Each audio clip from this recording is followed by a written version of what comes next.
At this time, I'll call the Oak Island Town Hall meeting to order, February the 8th, 2019. And we will start by a prayer.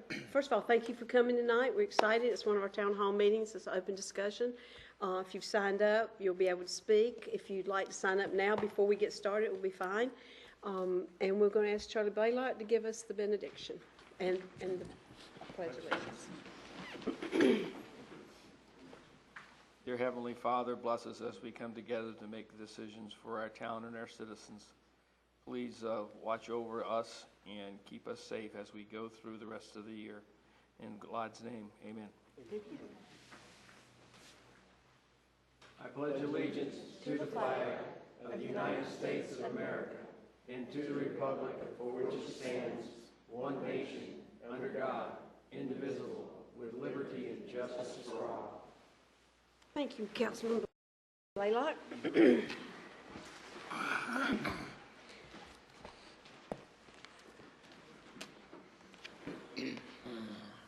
All right, we're going to start right into our number one thing on our agenda, which is the presentations and proclamations.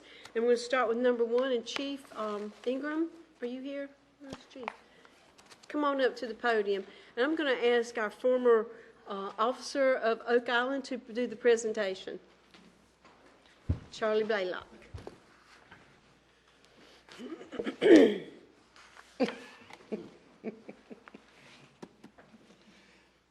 Thank you, Mayor and Council.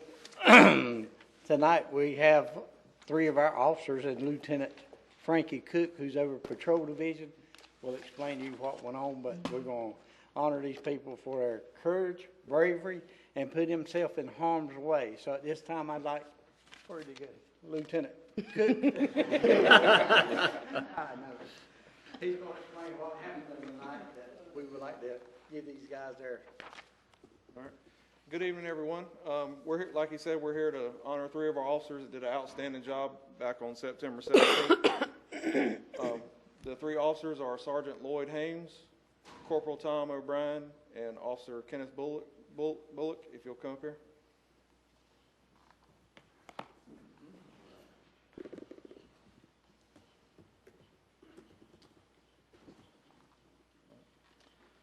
I'll tell you a little bit about what the patrol does on the night shift. They take care of Oak Island while most everyone's asleep. Their typical night shift involves responding to calls for service. They go out and they look out for impaired drivers, suspicious persons, and things like that. They work a 12-hour shift, so some of the night shifts can get a little long, especially into the 3 or 4 o'clock hour in the morning. But on September 17th, Corporal O'Brien was on patrol. He was vigilant. And as he was traveling down East Beach Drive, he noticed that a front porch of a residence was on fire. He also noticed that there were cars underneath the residence. He quickly stopped and got out, ran around to the back, beating on the door. He was able to get a man and woman along with their pets out of the house. They did not even know the front of their house was on fire. By that time, the fire had spread from the front porch onto the roof of the house. Sergeant Hames arrived on scene with Officer Bullock. They were able to retrieve a water hose, and they extinguished the fire before it spread into the rest of the house, resulting in a total loss. And nobody's here from the fire department, but they did do all this before the fire department got there.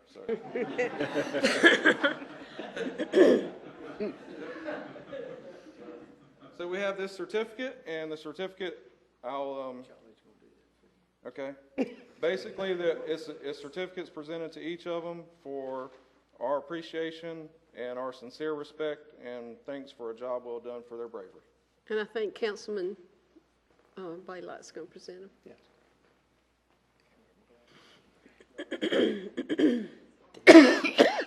Sergeant Haynes, thank you very much. Thanks, sir. God bless.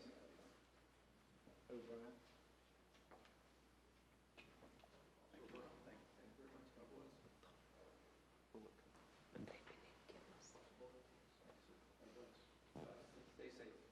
Thank you. Thank you.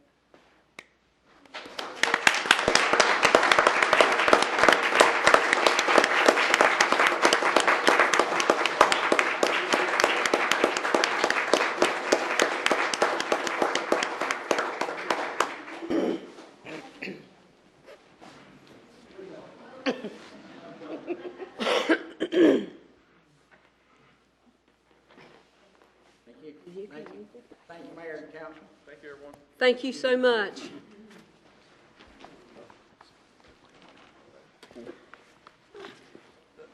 Thank you. Good job, Charlie. Thank you. Number two on the, number two of number one is proclamation for Fire Prevention Weeks. And since my council likes to participate and be part of the council meeting, I'm going to let Councilman Scott is going to read that for us. Thank you. Just want to make sure, Chief Anselmo, Assistant Chief, See him here? a firefighter, secretary, maybe?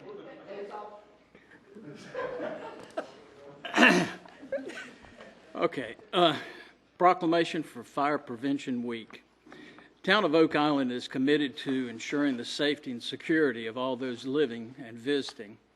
And home fires killed 2,630 people in the United States in 2017, according to the National Fire Protection Association. And fire departments in the United States responded to 357,000 home fires.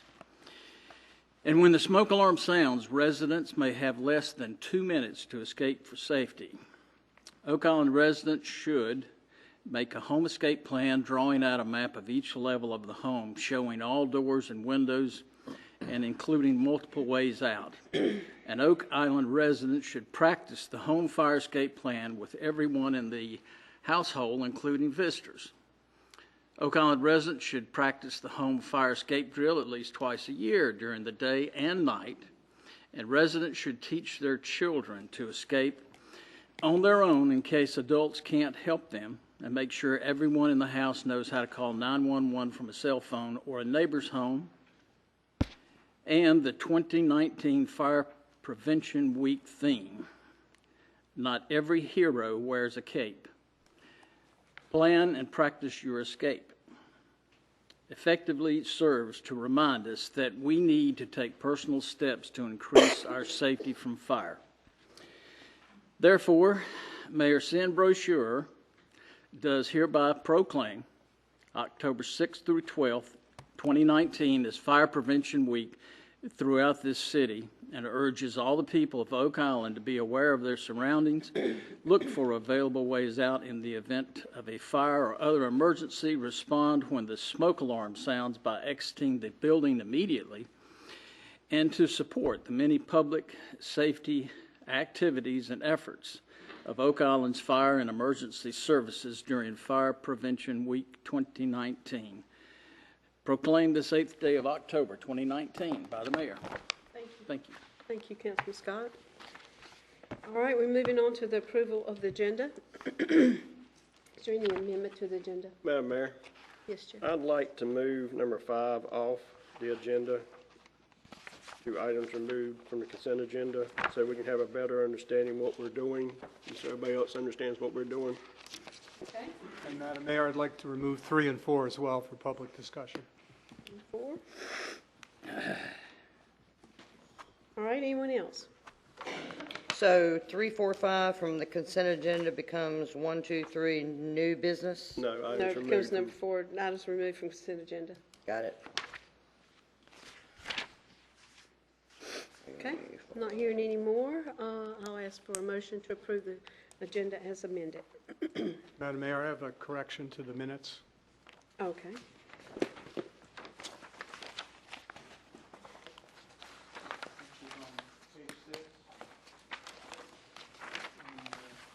The very last line. I'm happy to say I'm not the mayor. I'm going to delete that.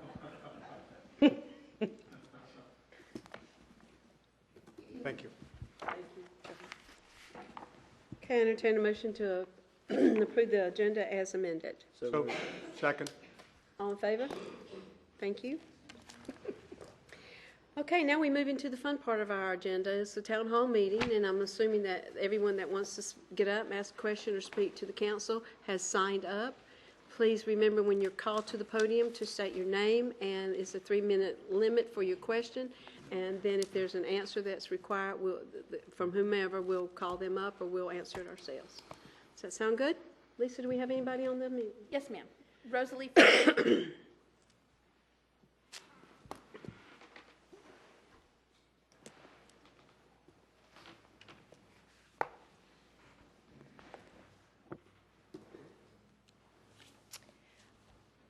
Good evening, Honorable Mayor and Honorable Council people. My name is Rosalie Farley, and I live at 101 Northeast 72nd Street. I'm here tonight to voice my heartfelt feelings to the Mayor and the City Council. A shout out of thank you for caring enough to serve the Oak Island community, and those who are willing, again, to throw their hats in for another term.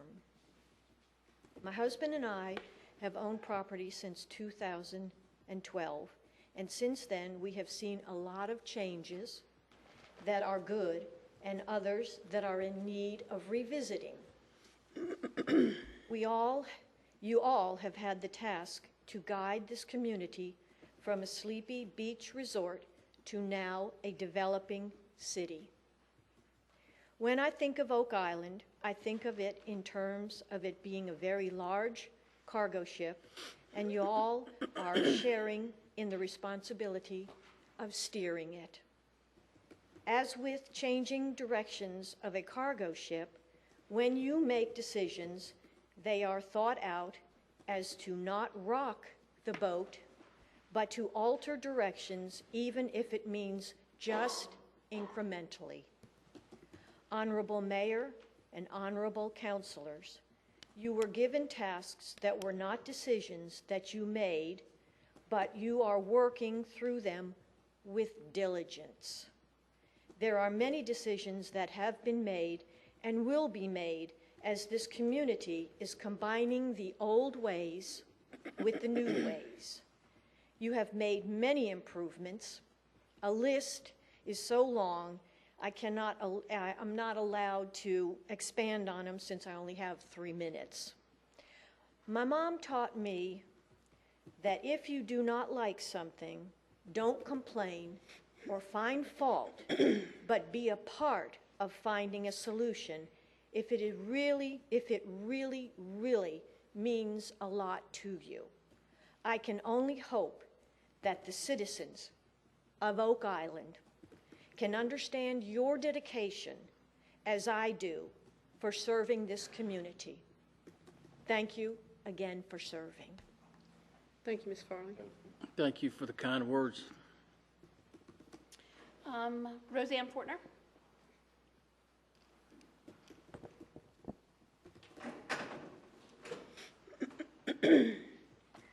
Have you seen what that new nonprofit 501c3 is doing?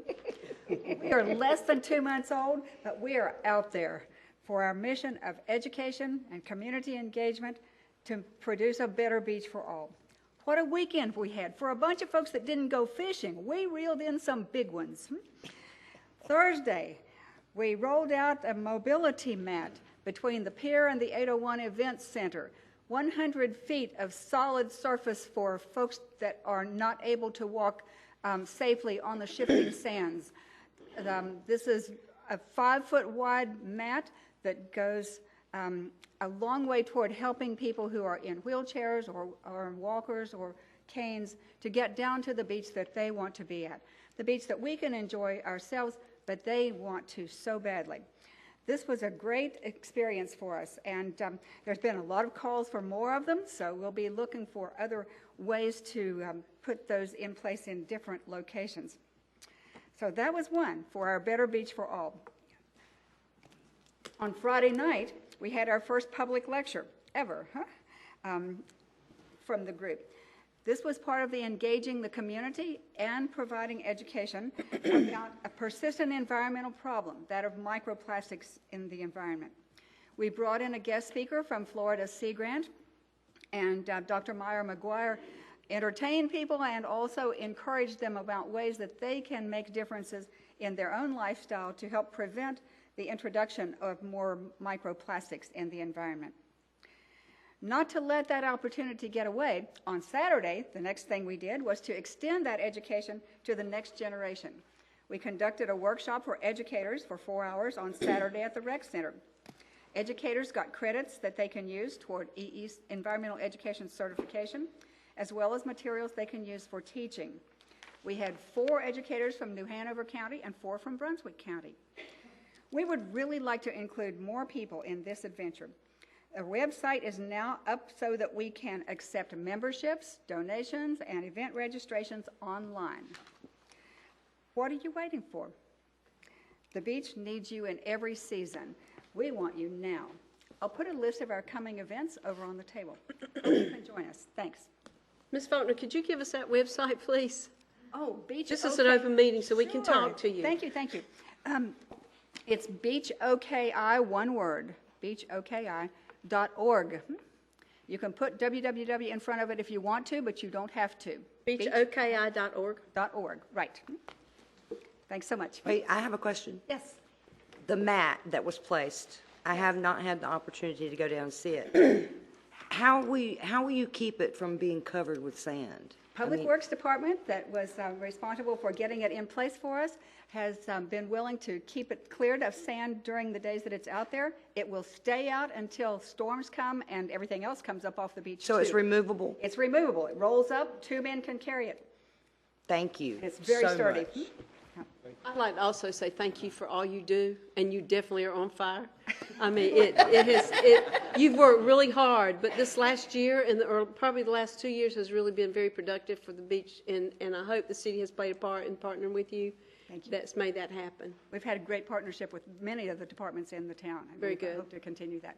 Thanks very much. Thank I'd you. also like to say thank you for the seminar you had. That was very enlightening as far as the plastics in the ocean and everything. It's amazing. Yep. Who knew all of that stuff was going on? Thanks. Thank you. Any more comments? Ms. Paul? Sign up. Anybody else? Okay, that's it? Wow, it's a short town hall meeting. Hey. Yes, sir. Okay. We won't punish you for that. We'll allow you to speak. You only get 1 minute, though. My name is Ed Drzwicki, 128 Northwest 19th Street. A couple of things that I'm concerned about with the election and all that stuff coming up. I'm still concerned about parking now that we're being, an additional charge has been put onto our taxes as far as the parking is concerned on the island. The last time we talked, a year ago, it was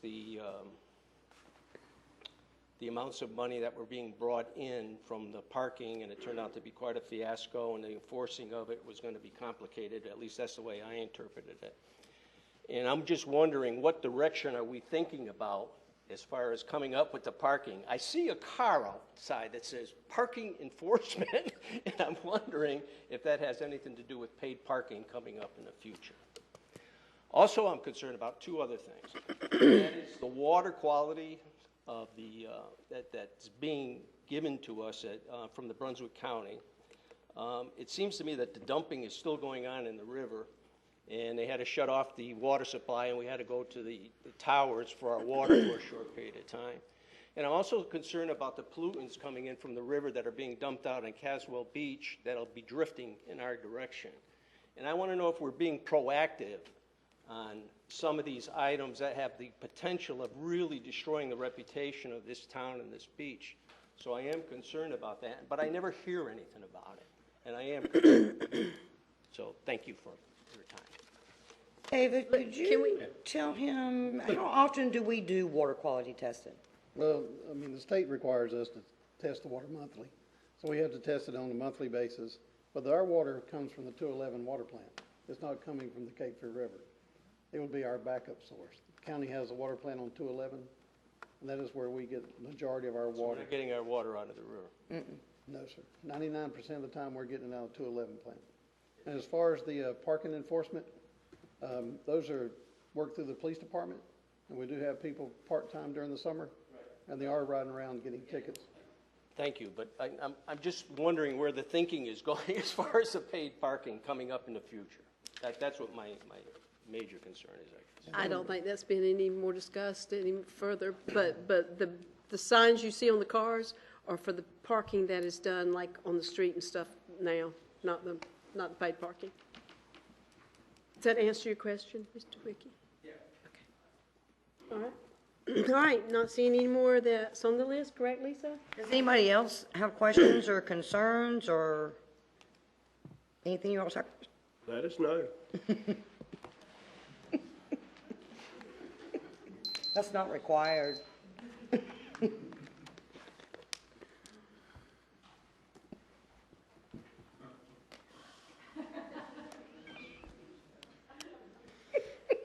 Kathy Hahn. I live at 116 Southeast 4th on the canal. My question is right-of-way. Where are we on the right-of-way? I live on a street where there's crap parked out by the road and has been for the 6 years I've lived here. I've brought this up to a couple town council people, and I don't see anything being done. So what's being done? We have Jake here, so maybe that's a question you can update us on, Jake, as far as the right-of-way. Yes, please. Mm-hmm, Sure. please. Thank you, Kathy. Thank you. And if you need Speedy, Speedy's right there too. Speaker? No, I said if you need Speedy, he's right there on this part. Okay, so with the right-of-way, it's multi-pronged answer. If it is a junk vehicle, boat trailer, something like that, and that is in the right-of-way, that is handled by Speedy, the police department. If it is an obstruction in the right-of-way, trash and debris, someone puts an old mattress or couch or something out there, that is the purview of code enforcement. So that's how we delineate those two things. Code enforcement, on the monthly reports you guys get in your agenda packet, which are also on the website every month for anyone from the public to view, we break down the different types of most common code enforcement violations: trash and debris, junk vehicles, high grass, etc., things like that, abandoned homes, etc. And you can actually see right there monthly how many of those specific code enforcement cases regarding obstructions and trash and debris in the right-of-way that we do each month. So, if I may, Madam Mayor? Yes, sir. Save time, because I had a question about right-of-way in the report. And so I see two things. Thank you again for producing the aggregate activity report, so we get a sense of what the department is doing, and those numbers reflect an upward trend of more enforcement. But on the right-of-way specifically, that line is flatlining. It's still at 15. Trash and debris is at 42. It's been fairly consistent, and I'm wondering whether, if a right-of-way initiative is underway, those numbers shouldn't reflect a higher percentage in your report. Does that make sense? Yes, yeah, Okay. totally. Which I think goes to the lady's question, too. Is there action occurring on the right-of-way? Right, well put. We have started the initiative to methodically go through every single part of town. We broke up different zones for each of our code enforcement officers, including one for myself, and have started canvassing and identifying those properties. We've got letters drafted up. Am I out of time? No, no, Jake. And anyway, so that have started, but I put a pause on it just briefly because the process I thought we had outlined, I want to get further down because, yes, we have templates for the first letter saying, oh, please remove as a courtesy, and it's very nice, and if you don't, within 30 days, we'll remove ourselves. But now I'm trying to outline the process for if the town will just, work with Public Works and have them remove the obstructions, or if we will be sending up follow-up letters to the property owner, charging them for the cost of staff time to abate the violation they refuse to comply with. And I'm working out the details, what that looks like legally, what we have to do, etc.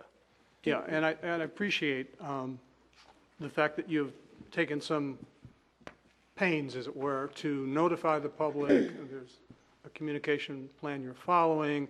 I'm thinking about the comments that you made several meetings ago that were ready to go, but in fact, what it sounds like is that we need a longer-term plan, and the expectation that these numbers are going to rise is probably still a couple of months away. Is that fair? By the time you disentangle all of this, people are notified and you begin to take action, it's probably next year. Is that fair? I think that's a very good summary, just with the small caveat that the plan we have in place is all ready to go. Really, the only detail we need to hammer out is post-abatement, how that's handled, whether it's via a bill to the property owner, or if we just move on and that's just something Public Works handles. And if we do send, find them with follow-up documentation, how that process works. Well, first of all, when you agree with me that I agree with you, then the world's all right. But I'm looking for these numbers to move upward, and I think that's going to be several months out, but that's a fair case, right? Yes, absolutely. All right. So that's the answer to where's the action that's coming. Well, my concern is we've been discussing this since March of this year, and now it's October. So are we looking at something to be done by March of next year? That would be reasonable? Well, it depends on what excuse me, Jake, it depends on what you're thinking is going to be done. There's a whole process, and Jake can explain it more in detail, that actually when I became mayor, I thought it was a lot more simpler than it is, and it's not. So Jake, can you give us some update on the process so the public understands what you have to go through to have anything taken care of? Is there still a requirement that you have to send it certified and then wait for them to pick it up and give them so many days and then a hearing and? It depends. Not so much for a hearing. Given that it's in the town right away, we can summarily abate and remove the violations. So not in that regard. A hearing is only required for junk vehicles and abandoned homes, unsafe, dilapidated structure type cases. The reason the March to October time period existed was because we wanted to do as much public notification as possible in the hopes that it wouldn't come as a surprise to people, and also to give them a chance to voluntarily resolve it themselves on the front end rather than having to get the letter. And that public engagement process, there was tons of stuff we did, brochures out there, paper articles, broadcasts, social media, the websites, and on and on. So that's why that time period existed. It's difficult to put an exact date on it, like March 2020 or something like that, because what I'm trying to outline might end up being more or less complicated than what I'm anticipating. And there's, my crystal ball is not that strong, but there's all sorts of, variables that I might not be able to identify in this moment until I actually dig into the process. Right, but my point, I'm sorry to be analytical, my point is these metrics, these numbers need to move once you begin to enter the next phase of enforcement. You've got zones you've identified. Numbers will move, absolutely. As I'm sure the number of phone calls you all receive as well will all jump up. Yeah, fair enough. Well, you had 42, what was it? Yard and trash debris, 42. That's high. That's unusually high. I mean, typically trash and debris is always one of the highest type code enforcement cases. And define that where people just dump stuff on the side of the road? Is that? Yeah, or in their yard too. Could be all sorts of stuff.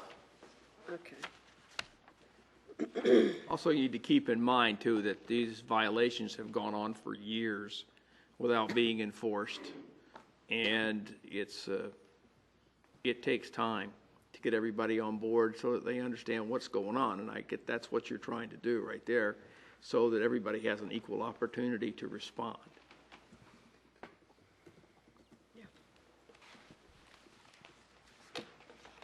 Any other questions? Thank you, Jake. Hope that answered somewhat of what you, the bottom line is they are enforcing. It just. It was a really difficult decision when we all sat up here and decided to do this, because there's people that's been here for years and had stuff in the way, and nothing was ever done about it. And when you tell somebody they've got to move their stuff, you don't want to say, well, you've got 10 days to get your stuff out of the way. We want to give them enough lead time to be able to say, hey, we're not going to rush you to do this, but you have a little bit of pathway that you need to move forward. So that's why it sort of took a little bit more time. Okay, all right, at this time we'll move on into our regular agenda with the council reports. We'll start with Councilman Bob. Oh. Madam Mayor, so for all of my fellow citizens who have longed for endless summer, welcome to it. I do want to touch on two things quickly because one of them was a current issue that council grappled with, and certainly management grappled more strenuously with it. There are times when social media is a blessing. It provides a plethora of information. It is also a curse in that it provides a tidal wave, a sea of misinformation, rumor, uncorroborated facts. So what I would say to members of the public is that if you have a concern or you're seeking information, we would be happy to respond, to confirm, disconfirm, to provide additional information. If you have a complaint, you should follow the complaint procedures that are in our ordinances and are part of our working day-to-day. And there are two reasons for that. One, you're more likely to get the situation remediated and get an answer. The other is, as an organization, we grow, we become better as we respond to problems that we're aware of and we have the facts. Operating on rumor, especially from social media, is a disastrous closed loop that leads to failure. So I would hope that we would not do that. And I think that's both a local and a national problem.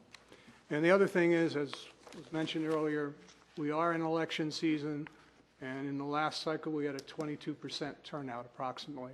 I'm hoping that we can do better than that, and would urge all of you to vote. Thank you, Councilman Bott. I would like to say that for any of you fished the U.S. Open this weekend, congratulations if you were a winner of any money. I enjoyed working that. Also, Roseanne, I love your enthusiasm. I appreciate all that you do. Thank you to our police department and to the guys that got their certificates. You done? Oh, got it. You. You're up. Chop, chop. The only thing I want to say, Mayor, is that Mrs. Fortner said they were right out of the gate going with their 5013C.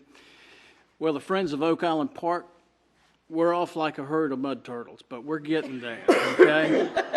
we had a fundraiser last weekend, and it's a yard sale, and we did make some money on that. And if any of you would like to donate any money, it's tax deductible and it's separate and apart from the town. So, Friends of Oak Island Parks. Thank you.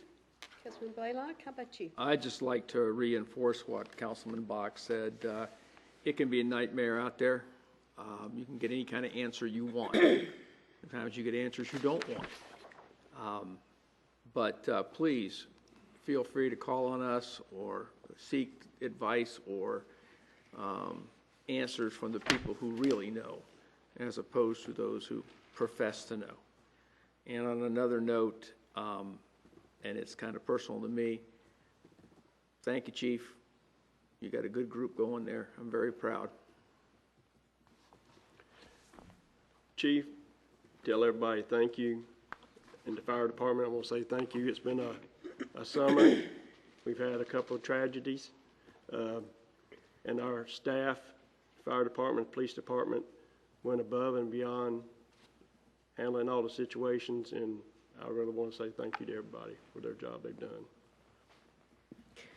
And ditto all of those for me. And I'd like to talk a little bit about the upcoming new event in Oak Island. It's called Live and Local. Live and local. Live and Local. Starts in October. It's going to be an evening market, and we have a local band playing. So all of you come out in October 15th. David, what's that day? 18th. 18th? October 18th, November 15th. All right, November 15th. We'd like to have a from 4 good to crowd 7. of locals, because this is especially for us folks that live here in off-season. Put your sweaters on, come on out. We got great bands, some of the best bands I've ever heard anywhere. In October and in November. They're both local people and local folks that will be playing. And we look forward to seeing you. I think we'll have vendors, and I'm not sure about food trucks. I think they do. I think they are advertising food trucks. Pack the kids up and come on out. And again, thank all the staff for the wonderful job they do, and they make us actually sometimes look good. All right, moving on. we're going to talk about what we moved off the consent agenda. I'm going to start with number 3, approval of the performance guarantee for Pine Forest Plantation. Mayor, I'm sorry, could we still have a motion to approve the remaining part of the consent agenda? Oh, I'm sorry. Sorry. Madam Mayor, I make a motion to approve. Wait, Brian just got the floor. You get to talk first. Well, no, it's just a housekeeping matter. As I understand, the minutes that had the misnomer on it are in the consent agenda. Technically, we should pull those off the consent agenda, deal with them first, make the change, approve them first. The minutes that Councilman Bach Yes, pulled. ma'am. Okay. All right, so let's talk about minutes, Lisa, that need to be changed. Mayor, I make a motion that we approve the minutes No, of the He September wants to- 10th. No, No. Councilmember Box pointing out the inaccurate minutes essentially shows he does not consent to that item being on the consent agenda. Right. So now you would approve the consent agenda, which would be, I guess, just item 2, because haven't 3, 4, and 5 been pulled off of it? Yes. So you approve item 2 on the consent agenda. So we need a motion to approve the consent as item amended. number 2. Just as amended is fine. As amended. Second. All in favor, please. Thank you. Now we need to talk about Councilmember Box pulling the minutes. Minutes. Page 6. And you can just make, I'm fine, everyone heard the discussion, it appears everyone's in agreement. If you want to make a motion to Entertain a motion to pull the, As amended. I move to approve the minutes as amended on page 6. Second. all in favor? All right, thank you. Now we can move on to number 3, correct, Brian? That's the performance guarantee of Pine Forest, and who was going to speak on that, Jake? Jake is? You think I've never done this? I can give a brief summary if you guys want. Councilman Bach removed it. Do you have a specific thing you'd like him to? No, I'm aware that there's been considerable discussion between and among council members and also with a member of the public. I think the broader public should hear that discussion. Okay. And we'll start with, thank you, Jake, for graciously agreeing to give us a summary. Betcha. So the applicant, which is Pine Forest, they've submitted a performance guarantee, and it's specifically for phase 1 only of, the much larger Pine Forest project. It's specifically for sidewalks, and the performance guarantee is in the form of cash, a little over $25,000. They opted to wait until afterwards to install the sidewalks for a reason to make sense. When you bring in all the construction vehicles for the construction of the homes and all that, they tear up the sidewalks. So installing them now when they're just going to be torn up after, that's why they opted to do the performance guarantee. But they went ahead and worked on installing the rest of the required infrastructure out there. They're just holding off on the sidewalks. So the cash guarantee, which is good for the town as far as, simplicity and it being extra insured. So it's something that's required before the final plat can be approved. And our regulations do require town council approval of performance guarantees. Typically, they do go on a consent agenda. And post-approval, staff will subsequently work with Pine Forest and our town attorney to make sure the terms are suitable to us. I did notice in prepping for this meeting, I did have an error in the last sentence of my staff report where I said performance guarantees for a 1-year period unless the developer elects for a longer term. That's a typo. It's not the developer elects for a longer term of the guarantee. That's town council. So it's for a 1-year period, and we would make sure the paperwork stipulated that unless you guys deemed more time was, you wanted them to have more time. Thank you, Jake. Thank you. You've cleared up one of the questions I had. So in summary, the UDO permits this, and this performance guarantee is in lieu of completion of the infrastructure, which normally would be in place. North Carolina code permits the developer to choose the method of performance guarantee. Am I reading that correctly in your memo? Yeah, I can tell you, North Carolina statute does, not any, there's a kind of a laundry list of qualified performance guarantees. cash is king generally, and I don't know if you're about to get to this or not, but the amount proposed is directly in debt, well, if that's what. I'm getting directly to that, but thank you. So this is discretionary on our part based on the UDO. Once we exercise that discretion, the statute gives them the ability to choose a performance guarantee. And so now, Counselor, my question would be, is this $25,000 amount, which is submitted by, I presume, their engineer, how did we verify that? How do we know that's a sufficient amount? We did a staff review. We gave it to our Public Works Director, who was able to do an analysis interpretation to make sure the amount was adequate. So we're confident that contingency of $5,000 is sufficient? Yes, and they've already given us the check. It's just a amount of doing the paperwork and me providing it to our finance director. Okay, and now, Counselor, one last question. Assuming that this is approved and assuming that the cash is in hand, if you will, what liability, if any, does the town continue to be vulnerable to? Are we liable at all under these circumstances? Well, I don't want to give legal advice in open session. I'll tell you that there's a 2017 case where a subsequent developer sued a town saying, since you accepted a performance guarantee, you're required, the initial developer left that project. Yes, I'm thinking of a nearby. I think I'm getting to your point. Yeah. At least I hope I am. You are. It's a relatively recent case. I'm pretty sure it's from 2017, and the subsequent developer, might even have been a successor developer, sued the town saying, you accepted the guarantee from my predecessor. You have to put in, either you have to give it to us to go towards our costs to put in this infrastructure, or you have to do it yourself. And the Court of Appeals said, no, that's not the way it works under North Carolina law unless the town contracts for that obligation. We're not going to enter into a performance guarantee that reads, if you don't do it, we will do it. So there wouldn't be any liability. So that minimizes our exposure or eliminates it? I believe it eliminates it. I mean, the law is a fluid body. I understand. But as the law sits right now, I think it eliminates it. The problem would be is if you had a plant shut down, and I'm not trying to overcomplicate it, but the $5,000 contingency, if the price shot up, the developer said, I'm not going to touch it, and instead of costing the estimated $20,000 to do it, now costs $40,000 to do it.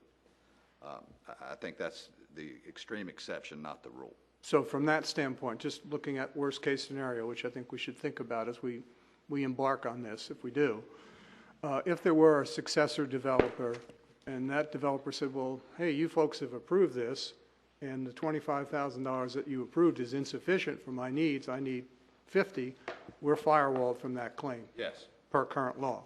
Yes. Am I reading you 5 by 5, Counselor? Yes, sir. Very good. Thank you.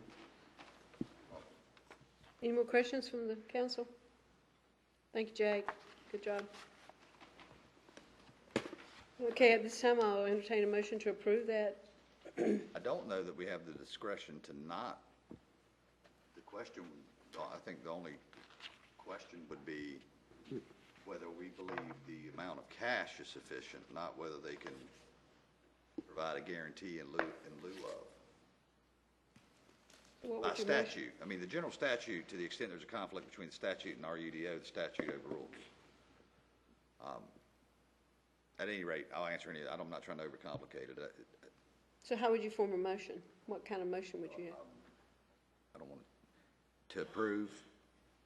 To approve what we got? Approve as Entertain a presented, motion subject to town attorney, final approval by town attorney of the town. Would I like to make that motion? I'll make that motion. So I move that we approve the performance guarantee requested by Pine Forest Plantation, subject to final review by town council. Second. All in favor? And the minutes should reflect council with an E, not an I. Thank you. You don't want to be mayor? These folks wouldn't vote for me, I promise you. Spend 15 minutes talking. All right. Item number 4 that was removed is the approval of assignment of easement. believe you have Brian down here for that, and John, that was also your. Yeah, there's been a lot of discussion here. There's actually a previous legal brief in the document, but I think our good counselor can probably summarize this for the benefit of the public and for our further understanding. I will, well, there was an easement, I'm trying to find the email I sent on this. There was an easement conveyed by the town to the owner of Lot 11 in Kingsland subdivision. The easement is appurtenant, which means it runs with the land. It was not conveyed to the owners of lots 12 or 13. The owners of one or both of those lots, or about to be owners, want to make sure they have a right of ingress and egress. The concern of the closing attorney was that if the owner of Lot 11 abandoned or otherwise forfeited that easement, lots 12 and 13 would be landlocked. It is no detriment to the town to allow them to assign the easement. The town is not taking on any burden to maintain the easement, and they would be entitled to use the easement, in my opinion, now unless and until it was forfeited. And I don't see any risk of overburdening the easement by simple ingress and egress. So we thought it was cleaner to do an assignment as opposed to have the town convey a second or third easement. And it satisfies the ingress and egress requirements, or would, Jake, correct me if I'm wrong, to the extent these lots might be improved. So that's the purpose of the assignment, as opposed to asking you to convey additional interest. So if I may, Counselor, on page 18,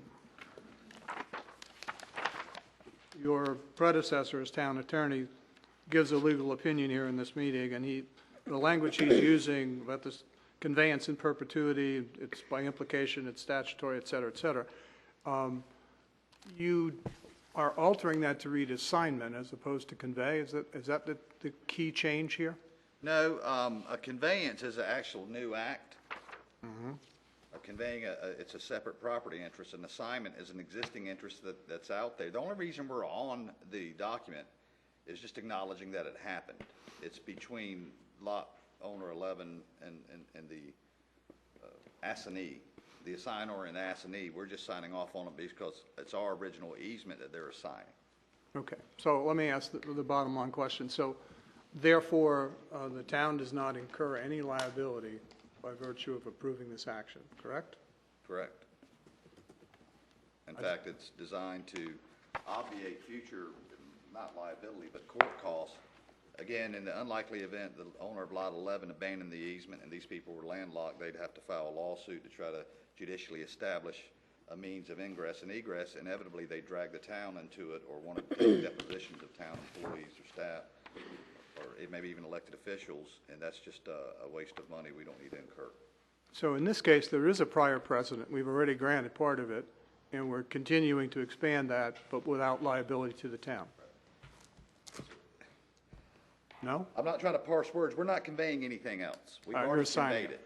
We're watching someone assign it, and understandably, they want us to sign off on it because we're acknowledging the assignment. We are not conveying any interest of the town away. If we did that, arguably, we'd have to follow the whole property distribution statute process. All right, I'll delete that word from my vocabulary. Thank you. And that was another thing we're trying to save costs too. If we were going to convey an easement, we may have to go through a property distribution process, and et cetera, et cetera. I recommend the board approve it. Okay, anybody like to make a motion to approve? Make a motion to approve the assignment of easement as presented. Second. All in favor? By show of hands, thank you. Number 5, authorization to apply for grant funding, National Fish and Wildlife Foundation, and Councilman Weinkoff, you pulled that off? Yeah, I'd like to be able to hear more about it, and so everybody else in the. Do we have? Yes, ma'am. We have Katie Fittigan from Moffett and Nickel. Welcome, Katie. Come on up. She's actually one of the grant writers. Yeah. We love grants. We just really love grants. Free money, what's not to like?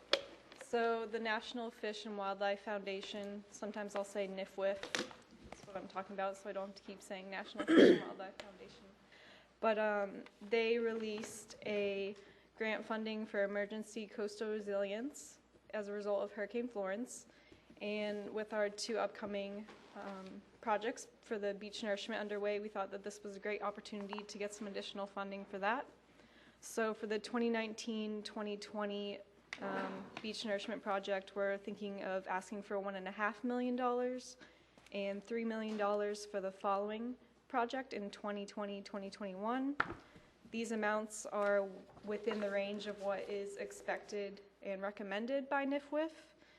The town's projects are both very highly competitive because they're shovel-ready. One of them is going to be hopefully completed by the time awards will be announced by March 2020. And then the following one, again, happening within 12 months of the awards being announced in March of 2020. So again, our projects are very competitive. The numbers we're requesting for grant money is also within the range of acceptability. There's not really any additional work that needs to be done. We have already been working on pushing these projects through with our permits and all of our environmental documentation and anything we've submitted to FEMA. So a lot of that language and documentation is just turned around and uploaded into this grant website. So as David said, I'm one of the writers, so we're going forward. So who would be writing the grant? Yes, so I'll be writing it, and we have another person, Dawn York. She has experience writing several NIFWIF proposals and grants that have been accepted. So the 2 of us are the ones writing it. And that's submitted to the Fish and Wildlife? Mm-hmm, yes, the deadline is November 12th. National Fish and Wildlife? Yes. And that's why we needed to have it on this meeting, because the next meeting that we have is November 12th. Gotcha. Gotcha. So the bottom line is we're trying to find, unturn another stone and find money from other sources other than taxpayers. Yes. And that's around 4.5 million, is that? Yes, 4.5 million. Nice, that's a nice little sum. Good So may I ask about the criteria for the grant? So our submission would be based on an anticipated plan which is yet to be approved for financing beach renourishment. Is that going to diminish our chances of succeeding, or is that not part of the consideration? As far as I'm not sure about. Yeah, that wouldn't be part of this. What we're asking for, the resilience part of this was to be able to go back and. So it's not based on the larger plan? No. Thank you. Yeah. Good question, John. It's good news. Go in the pot. Any more questions? Right, Katie, right. Do we need to do a blessing over it or some I kind already of told you, most ritual? of it's already written, so. But thank you. Thank you, Katie. Appreciate you staying. Jeff, do you have any more questions on that That was one? it. That's what I wanted to hear. Any other council member? Thank you. No. That's it? All right, thank you. I make a motion to authorize staff to apply for a grant through the National Fish and Wildlife Foundation for planned beach nourishment projects. Second. All in favor, please raise your hand. All right, all unanimous. Administrative reports, Mr. Kelly. Yes, ma'am. The paving contractor is probably around 80% completed. We're getting ready to put out a list of all the streets that have been paved and are still remaining. Also, the yard debris, we're probably around 2 weeks behind. At this point, we have hired a contractor to come in. He should be able to get us caught back up, hopefully within a month. Hopefully in about 2 weeks, we should be able to see where we are again. We have been hauling it ourselves and utilizing town staff on the weekends to haul the yard debris. We were not declared, so there is no FEMA money or anything for this. So we've been watching our funds to see how to best spend our monies, and we were seeing to make sure everybody was getting the yard debris out there. So yes, it has been sitting on the ground for a while, but we are continuing to pick it up, and I believe Scott's got a way worked out where we can get it picked up in a timely manner. Should we be caught up in 2 weeks? That's what the goal and hoping are. We have hired a contractor. We've utilized him the last 2 storms, and he is one of the contractors that we had already had pre-approved with FEMA before. So we had him come in, and he has started hauling. I believe he started yesterday. Thanks, Scott. Good So deal. we are moving forward with that. And that's it at this time? Question for you. Yes. Tell us about the debris on the beach that there's been such a discussion over. It's Well, about gone, the sargassum. yes, the grasses are starting to leave. We did have picnic tables, chairs. We had a little bit of everything getting washed up. Scott probably picked up most of it, so he can probably tell you a little bit more about every kind of debris he found.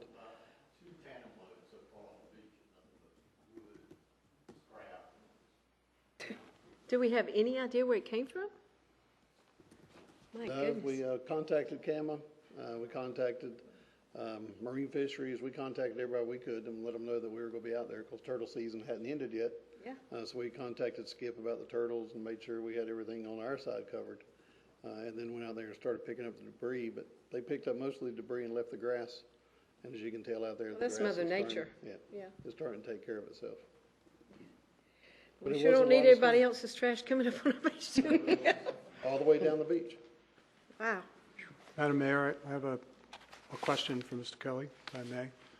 So, Mr. Kelly, at some point when you deem it appropriate, but certainly I would think no later than January or February of next year, I'd like to see where we are with the 801 project, an estimated return on our investment, a listing of the capital improvements we've made.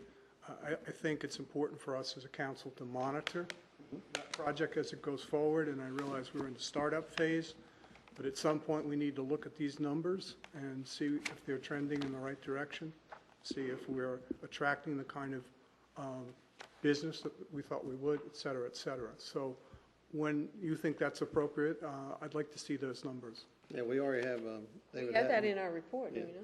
David Hatton's already starting to work on those to get it laid out.